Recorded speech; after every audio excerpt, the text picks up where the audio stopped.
குத்துவிளக்கு ஏத்தவாங்கன்னு கூப்பிட்டாங்க. என்னால வர முடியாதியான்னு உடனே ஒரு குத்துவிளக்க ஒரு ஆள்கிட்ட கொடுத்து அனுப்பி விட்டாங்க. நான் இங்க இருந்து கொளுத்தி அனுப்பி விட்டேன். கஸ்தூரி பேசியது கண்டனத்திற்குரியது. அதுல எந்த விதமான செகண்ட் ஒப்பீனியனே கிடையாது.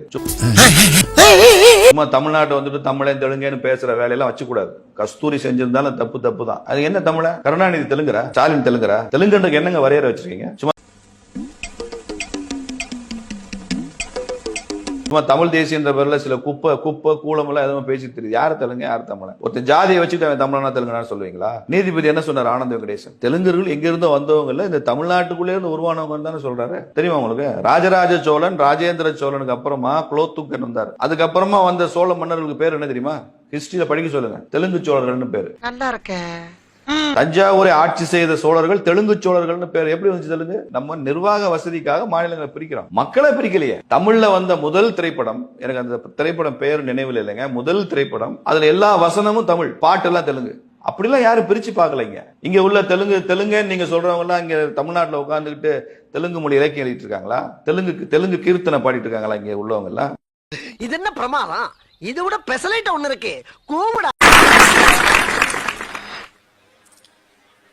பந்தலுக்கு வெளியிலே கோட்டை போன்ற ஒரு அமைப்பை உருவாக்கி அதற்குள் ரெட்டியார்கள் எல்லாம் அமர்ந்திருப்பதை பார்த்தால் தமிழகத்தில் ரெட்டியார்கள் கோட்டையை பிடித்து விட்டார்கள் என்று தோன்றுகிறது.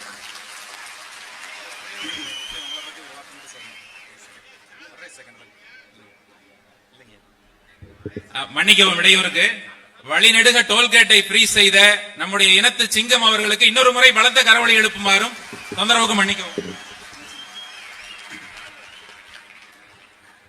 தமிழ்நாடு ரெட்டி நல சங்கத்தினுடைய தலைவர், நமது அருமை தலைவர் ஜிஆர் அவர்களே,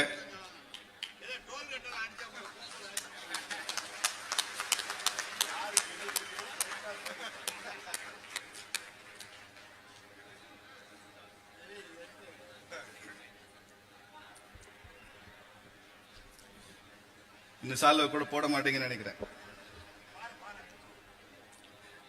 திரு வெங்கடசுப்பு அவர்களே,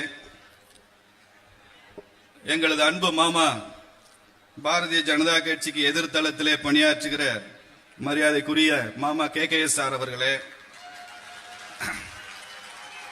பிஜேபி எதிர்ப்பதில் நான் ஒன்றும் குறைந்தவன் அல்ல என்று திருச்சி பகுதியிலே பணியாற்றுகிற அண்ணன் KN நேரு அவர்களே,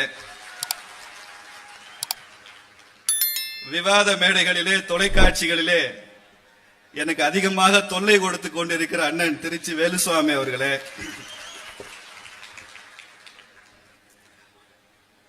ஒவ்வொருவராக தனித்தனியாக சொல்லத்தான் ஆசை என்றாலும் கூட மாடு கலனி தண்ணியை குடிக்கிற மாதிரி குடிக்கிறாங்களே. இதுக்கு ஒரு 4 பேர்த்த மூத்திரத்தை வாங்கி மடக்கு குடிக்க வேண்டியதானே?